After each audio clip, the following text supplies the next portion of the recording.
Well, as y'all can tell, I've been moving for the past few days, hence this new studio I'm working on here. And I've realized that there are a few things that I have to prioritize when doing so. First, getting rid of anything that doesn't serve me anymore. Second, being super intentional about the new things that I bring in. And third, keeping everything as organized as possible. And funny enough, this is actually exactly how I think about the credit card game as well. So today, I want to break down exactly how I manage my 20 credit card setup without wasting money, first of all. But more importantly than that, how I maximize all of those cards without going crazy. But don't worry, if you're just somebody with a couple of credit cards right now, this management system is exactly what I've used since the very beginning, so it can be adapted to fit your lifestyle right now as well. Now, for the impatient folks here, there are really two main tools that compose my credit card management system. First is my personal spreadsheet that I created, which keeps everything structured and easy to track long term. And second is MaxRewards, which handles the live looks into each of my accounts with bank level encryption and read-only access for security, on top of the automation and tools that I couldn't make on my spreadsheet if I wanted to. Both are linked below, and MaxRewards is actually offering the biggest deal they ever have on my channel of a 3-month discount off of your annual MaxRewards Gold subscription if you do decide to upgrade after watching this. Just use the link in the description and promo code Spencer to lock that in. And just to be clear, yes, they are sponsoring this video, but the only reason that they are and that they ever have sponsored my videos is because I've used them since day one, and they've always given me full control over whatever I say about them. So really, they're just supporting me in this video that I was going to make regardless of whether or not they sponsored it, about a system that they've been a part of since the beginning. Now let's go ahead and kick this one off with how I manage my current cards, and later we'll talk about how I plan for future card additions. In general, I update everything once a month with a couple of mid-month check-ins specifically for stuff like referrals. At that time, I also, manage all of my finances together, not just my credit cards, and I have a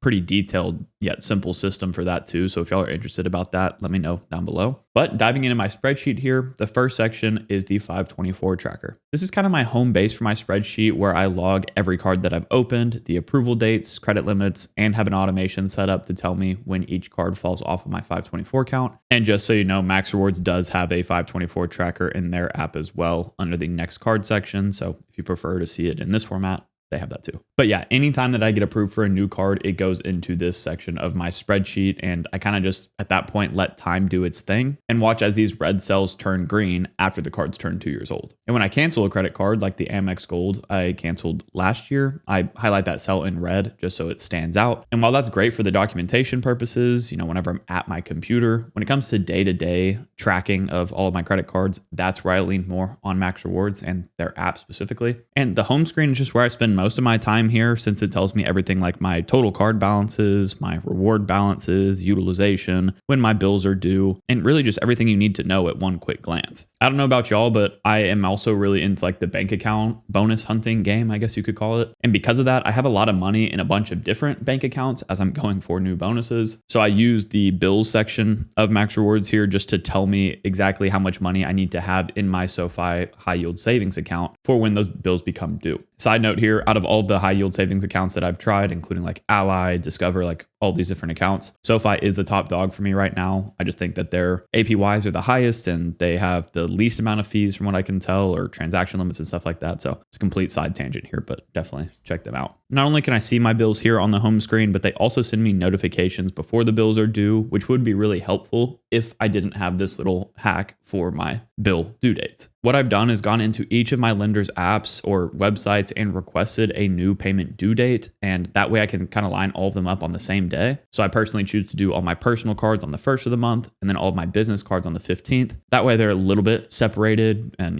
aren't getting paid on the same day as my rent and every other thing that I'm paying for. But yeah, you can set that up however you want to. And I don't think a lot of people know about that. So hopefully that helps a bit. So bills and balances are one key thing that I check here, but another section I love to look at is the reward section. If I click into that here, you can see that I get a lender by lender breakdown of the total points that I have, their points value, and their estimated value with that point value. The key for me having access to this is that it tells me what point balances are really low for me and which ones I need to, start focusing on more. So right now you can see that with Amex and Chase, I'm sitting really pretty, but I've used a lot of Capital One miles, as well as my Citi Thank You points, and my Built points are also pretty low, while I have a pretty good stash of Southwest miles, Marriott Bonvoy points, and specific airline and hotel currencies. So yeah, now I guess, if I saw a transfer bonus going on from Chase that I really wanted to utilize, I know that I could use a good amount of their points before using somebody like Capital One. I personally prefer to have a good chunk of points with each lender rather than having it all focused into one. And the reason for that is point diversity. This is key for things like transfer bonuses, like I just mentioned, and it just gives me the most optionality, covering me with the most amount of transfer partners. And that's what I prefer. Do I recommend that you do this if you're just starting out? No, I would say that you should probably focus on like one, maybe two lenders at the beginning, really understand how they work, you know how to utilize their points, and then start to branch out if you want to add a bunch of cards to your arsenal. You can also adjust these point valuations to whatever you want to in their app, which I think is really nice because a lot of times we're quoted certain numbers that may not actually fit your travel habits, and you can just update that here to match. Moving on from here back into the spreadsheet, the next section is going to be the welcome bonuses received. And all this section really helps me do is stay focused on chasing the right welcome offers and just totaling up what I've earned over time from those. Again, for the automation purposes, I will use MaxRewards bonus trackers every once in a while. So you can see that I've done it for like my Venture X, for example. And this is nice because not a lot of lenders give you live updates on this and you have to like call in to check. So I use that for the granular checking, but for documentation purposes, I really like my spreadsheet and it kind of keeps me pointed in the right direction and always moving forward to the next bonus while chasing like a really big number here. Like to see that I've earned 1.42 million credit card points from welcome bonuses alone is insane. And it kind of makes me want to push towards that 2 million number now. Scrolling down past a couple of sections here, since those are going to apply more to the future card editions, we come to my referral tracker. This one's much more niche to, me as a creator, since I know not a lot of people get referrals on their credit cards. But if you're doing like the 2-player credit card game and you have a spouse that you refer back and forth, then it'd be nice to track it in here. Also, if you're a diamond member in the credit community Discord, where over 7,000 people can see your links, this is another great way to track that. I basically just enter all of the cards here that do earn referrals, their points per referral, the amount of points that I've earned, max points awarded, and then the referrals to date and whether or not I've maxed them out. This welcome bonus section, as well as the referral tracker, both then automatically populate into the points earned for the given year. I guess I need to zoom out a bit here so y'all can actually see the full thing. But I will be blurring out these numbers just because I want to save that for the year-end reviews that I do, which come directly from this section. So these two columns are automatically grabbed from the sections above, but the spending column is what I have to manually input. And the way that I do that is usually just by grabbing the year-end statements from all of my cards, or with people like Amex, I have to grab each of the 12, put it into like ChatGPT and have it total it up for me. But that's not something I do every single month. So in order to keep better track of what cards I'm spending on and how many points I'm earning for each purchase on those cards, again, I go back to the app. A new feature that they've introduced lately is this Insights tab here. And this tells you what you've spent on all of your cards within the month, quarter, or year, and just helps you add things up, as well as give you a breakdown of all the categories that you spend in the most. This month is a bit weird for me because I had some big car repairs that I had to do, actually on the van. But let's say that I wanted to just make sure that I was using the right card for my gas purchases. I could just click in on that and see that the City Custom Cash is what is being used, which is exactly what I've been doing. I actually used this when scripting the video to notice that I was not earning the rewards rate I thought I was on my Amex Business Gold card, which I recently started using for my dining purchases, because I didn't realize that fast food didn't code as, I guess, US restaurants on that Amex Business Gold card. So for those purchases that I've put on it, like this Jersey Mike's order down here, I was only earning 1 point per dollar spent. And I didn't know that until I used the app. Now I've switched all that to my Built card, and that'll help me hit the 5 minimum transaction limit per month and give me 3x back and help me earn in that points currency that I said earlier is a bit lower than the rest. So that's a good example of how I kind of combine all of these things into one. Now, I will note that tracking everything in this spreadsheet like I do is extremely time consuming, but I also think that it's very well worth it. This credit card hobby is meant to be a fun and profitable thing, but the only real way to know how successful you've been with it is to track things like I do. Getting to calculate these point totals with y'all at the end of the year is what keeps me pushing to the next year and seeing if I can beat my previous self. So while some think this is boring, I find it to be super enjoyable, and I don't know, it's a lot of fun. Let me know if you agree. At this point, you may have noticed that I have a big gap that my spreadsheet doesn't cover, and that is the credits and benefits on my cards. Could I build this into the spreadsheet and take the time to do that? Yes. But that's something that I think an app like MaxRewards can do so much better with that live tracking. So I default to them for that. And let me show you exactly how I use it. Basically, this benefits tab here on the bottom right will show me all of my benefit savings year to date, as well as give me a breakdown of all the benefits on each one of my credit cards. A good example here is like how you can see that the $300 annual travel credit on my Chase Sapphire Reserve has been completed and was auto tracked and let me know that immediately. But I can get even more specific with things, which I do prefer to do since I have a pretty good idea of what I'm using every single month. But let's say that I just wanted to see what was on that Chase Sapphire Reserve and not get caught up in the mess of all of the other cards. I can just apply this filter here and see all of the Sapphire Reserve specific benefits. Actually, again, while scripting this video, I came in here to do like a monthly check-in and I noticed that for whatever reason, I never activated the Marriott Bonvoy Gold Elite status benefit here, where basically with your Sapphire Reserve, you can activate 3 months of gold status. And since I only have silver status on my Boundless right now, I thought that was a great deal, especially for an Italy trip that my girlfriend and I are taking later this year, staying at Marriott property. So I went ahead and did that. And again, only would have done that because I saw this. Like I'm not going to go into Chase's website every month to see if there are any new benefits or limited time benefits I didn't know about. So just another cool thing that I got from the app. Now, pairing that automation with the spreadsheet again, if I come down to my annual fee manager, I can get a better understanding of whether or not I want to keep, cancel, or product change my credit cards whenever their annual fees renew. To me, this part is an absolute necessity if you have more than even just a couple of credit cards. What I do is I take all of the cards that have annual fees on them, list them out in the left column, put their annual fees right next to them, which, yes, I'm sad to see the Sapphire Reserve higher annual fee, but what are you going to do? The dates open next to those, so I know when their annual fee should renew. And then my keep, cancel, or product change decision next to that with some notes in certain cells if I have something I want to do instead, possibly, like the option to upgrade my Boundless card to the Ritz, for example. But as you can see, my total annual fees right now are $2,587. However, if I remove these cards at the bottom here that are either downgrades, cancels, or questionable cards, it moves all the way down to $1,755. That's still a lot of money. I understand that. But I also get thousands of dollars in positive value from the ones that I'll be keeping open. And I'll probably do a separate video pretty soon telling y'all how I justify each one of the cards that has an annual fee. Now, the final section in my spreadsheet for the current cards is going to be the future plan for each card. I'm not super creative with these names here, so I maybe could have done something better, but whatever. This is where I bring back in all of the cards from the first section. So all active ones, I guess, everything but the Amex Gold card. Take the next steps from the section above on the annual fees, as well as my no annual fee cards that I just tend to keep open. And next to that, I put in all of the spending categories that each of the card offers. But further than that, oh, that's great. I spelled optimize wrong. Go ahead and fix that. But this is where I remove all of the overlap from the spending categories column on the left so that I know what I should be putting on each of my cards to maximize value from every dollar I spend. I kind of consider this section to be like a cheat sheet for what card to use in each category. But when I'm out running errands, the spreadsheet is not exactly what I want to use. And I default again to MaxRewards because they have a specific tool called the best card tool that tells you what card to use at your exact location. This is important because a lot of places code differently than you may think. So by using this feature, I can kind of reassure myself that I'm getting the maximum amount of value. And I probably should have been using this for something like my fast food purchases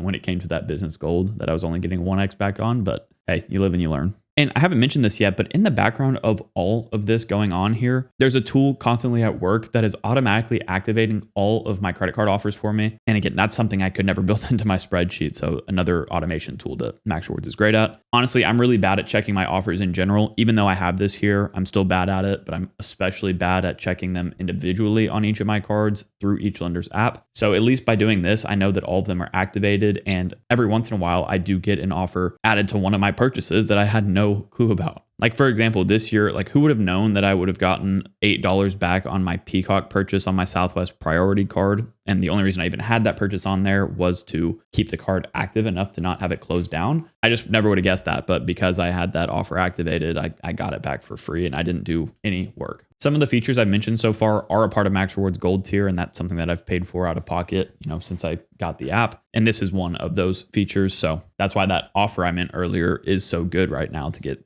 a 3-month discount off of your annual subscription. So far, we've talked about how I manage all of my cards digitally, but how about physically? Well, let me go grab all 4 of my wallets to show you. There is 1, 2, 3, and 4. So let's take a look at each. I promise I do my best to keep this as simple as possible, and I know it seems like a lot going on, but it really becomes much easier to manage if you have a good handle on things like I do. So for starters, whenever I get a new credit card, I will just load it into my Apple Wallet, unless it's one that I know I'll be canceling relatively soon. That way I have access to all of them at any time. I have my phone basically, but there are still a few places that don't take Apple Pay, so I keep my normal wallet on me basically at all times, and it houses about 5 credit cards normally, or 5 credit cards and the PayPal debit card that I'm a huge fan of right now and I've talked about recently, but definitely check that one out if you haven't yet. As y'all know though, this wallet is in a constant state of flex, so a month from now, it'll probably be different than it is currently. But for now, let's see what I have. I have the Amex Business Gold in here, the Venture X, the PayPal debit card, my Sapphire Reserve, and the OG Chase Freedom. Then all of my other cards that aren't in that wallet go into this big backup one here. So you can see this nice little collection here. I actually really love looking at this thing. It's pretty fun. But these are the ones that aren't currently in my wallet, but still get used, online for one purchase or something like that, or specifically with the airlines that I have the cards from, since I really only ever use those cards to activate their benefits. But, stuff like that. Sock drawer cards, basically. I have this third wallet here, which houses all of the either old card designs that I had or some of my cancel cards. So you can see that I have 3 of the Amex Gold designs. I guess all 3 of them have a couple of old Freedom cards that had the raised numbering on them that I wanted to get redone. And of course, the Amex Centurion card, which is pretty cool. And then lastly, we have a separate wallet that is not for my credit cards, but actually for my debit cards that I get all the bank account bonuses on. So I have a few more I need to add in here from recent accounts that I opened. But yeah, I just like to keep them because it's kind of cool. It looks cool at least. So that's how I stay on top of all of the cards I already have. But now let's get into how I plan for future cards. This section will be a lot quicker, so don't worry. This planning once again starts back at the spreadsheet at the very top again at my 524 status. Like we talked about off the rip, I have an automation running here that tells me how many days or months until my cards make it to that 2-year mark. And then they automatically turn green once they turn 2 years old. Then I use those red cells to populate the next card drop date. And then the 524 status calculates from this next card drop date column. I guess I haven't even mentioned this yet, but for those that aren't aware, the Chase 524 rule states that if you've been approved for 5 or more personal credit cards from any bank in the past 24 months, you will automatically be denied for your next Chase card application. And I'm somebody that really likes Chase's arsenal, even though they're making some big negative changes right now that we will talk about on the channel at some point. Don't worry. So I try to stay at 424 or below at all times, just in case there's an elevated offer on a card with Chase that I might need to move up in my roadmap. Usually those are the Chase Inc. cards whenever they have higher offers on them, but it can depend on the situation. Once I know that I'm in the clear here though, which I am right now at 424, I can then move down to my cards on radar section. I won't spend a ton of time on this because y'all have seen me make roadmap videos in the past, and I recently made one talking about my current roadmap, which already has a couple of changes on it. So, it's always flexing as well, just like my wallet. But this is where I do all of my brainstorming, trying to decide what card to apply for when. And in the early days, I would use this massive list of credit cards to kind of pull from. And I actually still have that off to the side here. Let me see if I can find it. And you can see that I have some setups I need to complete with some certain cards that I want to get, some later date cards, depending on rules with lenders and stuff like that. But I'm at the point, again, where I have 20 credit cards, or I've been approved for 20 credit cards. So I don't need any more. And what really dictates whether or not I apply for a card these days is the welcome offer, or if there's a very specific benefit that I need. What I do want to focus on here, aside from the specific cards in the cards on radar section, is how I sync this roadmap with everything else we've talked about. Going back to this rewards section of the app, again, I can see my surplus of certain points currencies and lack in others. So that helps me dictate which cards I want to get next. Like for example, I've been focusing a ton on airline credit cards recently, and you can see that I have a ton of rapid rewards points, and I had a ton of Hawaiian miles that I transferred over to Alaska. So I'm kind of set on my flights as well as hotels a bit with Marriott, not super big, but have a decent stash there. So now I know I can focus on other transferable currencies if I want to, since I won't be using a ton of those in the next year. Let's say that my UR points are starting to dip because I just booked a big trip, for example, which this did recently happen. I know now that I need to focus on getting another card from their currency in particular. And then I bring that back into my 524 tracker to just make sure I understand when I'm eligible and what the implications of me applying for that card will be to this status. So yeah, honestly, a lot of stuff goes on in this section. It looks simple, but it's really not, because it takes into account all of the different rules I care about, like this 524 rule, my recent inquiries, welcome offer trends, and and just how each card fits into my broader setup. Oh, for those wondering how I know if I'm getting a really good elevated offer or not, to check historical trends, I use US Credit Card Guide. They have a bunch of graphs under each card article showing you what the historical offers have been. And most of the time, those graphs are really helpful. Sometimes they're a little bit weird, but for the most part, that's kind of like how I know if I'm applying at a good time or not. And then pairing that with the Doctor of Credit or Reddit articles to see if there are any secret elevated offers out there that you don't know about is how you can really maximize every welcome offer you get. Luckily, I've really gotten like the highest offer on almost every card that I've applied for, which is hard to do, but that's how I've done it. I pair all these websites together with my trackers and all of that, and